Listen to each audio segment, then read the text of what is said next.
Hey everyone, I want to talk about a topic that I've never directly covered in this format. I want to talk about how unconditional self-life and other acceptance, the principles that we use at OCD recovery and for life in general, help save my marriage. And why the only thing I could do was apply the principles to myself and my perspectives on how things should be without trying to change my partner, aka Erica, at all, which I think is the road that almost nobody takes on social media or in marriage and couple counseling, because I think a lot of it is talk therapy. Nothing is really constructively done. People just end up attacking each other in these talks, whether you're working with someone online or in person. And I was with a friend recently and we were talking about this stuff, and they've been seeing someone for a while. And I asked them, have you constructively went through anything that you could do without changing the other person? And they said, no, it's really just getting things off our chest. And I think this is far too common when it comes to relationship advice. So this video goes a little bit beyond OCD and goes more into the realm of how the principles that we use help save my marriage. Before I go any further, please subscribe, hit that like button, comment down below. Let me know what you think about this video. I get a lot of requests on these personal type of videos because as everyone knows, I'm a nerd and I like doing the educational videos with the books and using the exercises. I will be making a video after this. I have it written down right here, guidelines and just how to be more intuitive about disputing your beliefs on paper. I've been getting a lot of questions on that outside of the people I coach. You know, what time perspectives, how long should I do it for? Is it a forever thing? How do I know if I'm doing it right? So I'll make a really long video covering all those particular things and why it's so important to sit with uncertainty. And if you're interested in our coaching and webinar services, if you're really struggling with this particular theme, relationship OCD or relationship anxiety, please email us at phil@ocdrecovery.com. Again, that is phil@ocdrecovery.com. I'm going to try and slow my words down a little bit today. I got a new pre-workout and it had like 400 milligrams of caffeine, which was double what I'm used to. So I'm a little hyper. So I was at the gym this morning. You know, when you're staring off into space, you're just like, why did I take that pre-workout? So good times. Now, before I go off on another tangent, let me talk about what mistakes I made in my life surrounding my marriage. And these are the common mistakes that everyone makes, in my opinion. Number one, thinking that they have any control over their partner, no matter how much they believe they love them, no matter how much they believe the other person loves them or you love them, or how long you've been together.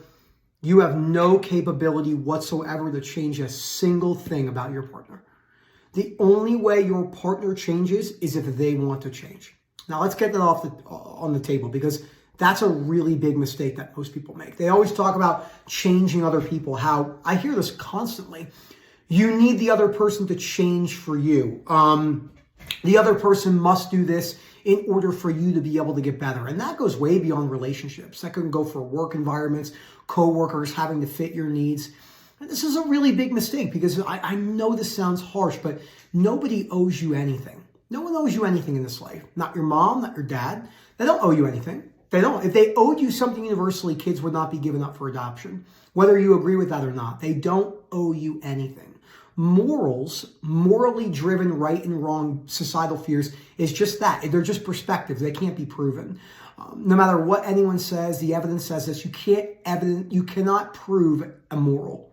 You could say there's a lot of people that believe in this one particular moral, which is acting nice to your partner, but that doesn't mean it's a universal principle, because you can go to different areas of the world where there's a lot more arranged marriages, and maybe the husband's just not as pleasant to the wife, and the wife is really distant, and maybe she's having intimacy with other people behind their back. There's a lot of different reasons, whether you agree or disagree. So it is important to break down the societal beliefs surrounding marriages and relationships. That's the first thing you're going to want to do, and I think that's the most important. So once I realized that the only thing I could do in a relationship was change myself, my behaviors, how I spoke to Erica, that took a weight off my shoulder, because I realized that I didn't need her to change. This is really going to go in the face of modern day mental health advice, which in my opinion is primarily garbage. The reason why I think it's primarily garbage is because it's all about feelings and it's all about you. But that's just not the reality of life. If you walk into a workplace and you go up to your boss and you say, this is what I want this, and you better give it to me, good luck getting a job. And if you do get a job, I wouldn't want to work in that place because that place is going to be all based around people tiptoeing around each other. Oh, I don't want to say anything to offend that person. And that's kind of the world that we're living in right now, which is really unfortunate because it's not a good way to go forward. And it goes completely against the basis of Stoicism and Greco-Roman philosophy, such as, in Eastern Chinese philosophy, Taoism, Buddhism, Stoicism, Epicureanism, and all those different philosophies that have lasted for thousands of years. All those philosophies have formed unconditional acceptance, which I used to change my relationship with my marriage. Now, there's a great book. It's not on the reading list. How to Stop Destroying Your Relationships by Albert Ellis. It's very similar to the first book on the reading list. It's inside. So when you get this book right here, if you go inside, you'll see, you don't have to read all these. Because I do this all day and I think it's very important. The anger one was really important for me. I've made videos on that. How to keep people from pushing your buttons and control your anxiety. Not really that important. Good reads, but this one, How to Stop Destroying Your Relationships, that's probably the best book, in my opinion, ever written on relationship advice. Because the entire book can be summarized. It's about the same size as this. It's about, 200 pages or so, and there's exercises. You can sum the entire book up in this regard. Everything going wrong in your relationship primarily is your fault in the way that you respond to it. That doesn't mean that if your partner cheats on you that that's your fault per se. It means that the way you respond to that situation is your responsibility. And that's a very different approach where people say, well, they cheated on you. How could you ever stay with someone? Just because someone cheats on you doesn't mean you can't rekindle the relationship. It also doesn't mean they're not going to cheat on you again in the future. So there's always that uncertainty aspect. So let's dive into some backgrounds for some practical advice. My wife comes from a more conservative family in Canada, and I come from a not so conservative family in New Jersey. My dad was raised in Jersey. His father was a carpenter, blue collar worker. My mother was raised in Brooklyn, in Flatbush, and lived in Staten Island, and then lived in upstate New York. And, if you get around my grandparents, and my great aunt, she's almost 90 and my grandma's 87, they curse more than me. I mean, they're savages. So it's a little bit different of a societal culture out there. So bringing those two cultures together is unique. Now, both of us are not religious. I'm very atheistic in my principles. I believe when you die, nothing happens. And I believe that life has no universal purpose or meaning besides the ones I give it. And my wife, I think, thinks the same, but I don't really know. She's not a big fan of talking about those things. So mistake number one was trying to drive those conversations out of her. Like, you must tell me about your deepest, darkest feelings and secrets. That's just not true. There's probably things my wife has never told me, which is completely okay. There's a lot of myths out there that says everything has to be on the table. You have to talk about your feelings all the time. You have to talk about the communication has to be like this at all times. Nonsense. Total nonsense. Two separate people coming together to benefit each other, primarily from combined income. And people will get very, very touchy about that. I'm not saying about love. I'm not saying about feelings and connection. But if income didn't matter, then go marry a homeless person. Do people do it? Sure. Do most people do it? No. So combined income is a large determining factor for marriages, or combined work ethic, where it comes to maybe the husband's working and the wife is staying home and watching the kids. It's a mutual agreement. But let's say you met someone and they're like, I'm not going to watch the kids and I'm not going to work. Probably not going to last. So a lot of people don't like highlighting those realities. And then physical appearance matters a lot. And there's nothing wrong with that. I mean, you don't really see people that say, I'm going to marry someone who I don't find physically attractive. That's just the way humans are. Biologically, innately, there's a lot of myths out there surrounding, when you're with someone, you could never find other people attractive. This is all really, really, really problematic beliefs for our OCD, cheating OCD, based on ROCD, religious OCD, immoral and blasphemy and all those things. You should never look at another person. It's a sin, etc. That's all hearsay. Okay, you can subscribe by any sort of philosophy or religious belief system, but when you hold it too strongly, it's a problem, especially when you have OCD. Because if anything goes wrong, you're like, holy crap, what am I supposed to do here? So I had to accept the realities that Erica could find other people attractive. She could cheat on me behind my back. And there's no stopping that. I always joke with people and say how many people have said, well, my wife or husband would never cheat on me. And then they find out they cheated on them. And with 50% of marriages end in divorce. So once you break all these concepts down, you realize that there's a lot of this. See, what happens is when you read wishy-washy statements on relationships, it makes you feel good.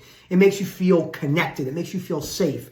The problem is it dilutes the reality of relationships, which is two people coming together for compromise, combined income, and then connection and love feelings that come sporadically. Anyone that says to you, OCD or not, that you can catch and force love is simply not understanding how human psychology works. Trying to catch love and catch happiness is like trying to catch smoke. Now, I never use the term ick because I think it's a very, very silly term because all that ick means is low frustration tolerance tied into perfection. Okay, so I never had that particular problem. Maybe, but I just didn't maybe label it as the ick. But I've had all sorts of stuff, you know. We all have the same fears. What if I'm in the wrong relationship? What if I could find someone better? What if, and then what you do is you hone in on these personality traits that you don't like about your partner, whether it be physical attractiveness, whether it be intimacy stuff, whether it be work, whether it be the way they watch your kids, the way they joke, what do they have, what their sense of humor is like, their clothing style. Then you think in your mind you're going to find someone who has all those other things that you're looking for, and then the cycle restarts. Because if it was as simple as just breaking up with the relationship and going forward, you would just break up and go forward. So that's obviously not going to work in that regard. But when you do break up off that immediate decision, you will get some sort of relief, which is the saddest part about OCD, because you will have this, oh my gosh, I feel blissful. I feel, you know, like just epiphany moment. And then they maybe get a year, 2 years, and they get into a relationship and the cycle restarts because they never address the core fear, which is the fear of being in the wrong relationship. Doesn't mean you can never leave a relationship, but we do have to cover this because it is the number one thing that drives people apart. So my wife doesn't always like the way I joke around. Our friends are very different. Okay. Her friends are much more professional based, you know, a lot of doctors, a lot of attorneys or accountants and stay-at-home mothers. And my friends are recovered heroin addicts and they hold really good jobs. But I have a lot of friends who have passed away from drug overdoses. And we come from such different backgrounds, right? And I used to get really angry at her for not understanding why I was the way I am. You hear that all the time. They don't understand the way I am. You have to understand me. No, they don't. They're not going to be able to understand you.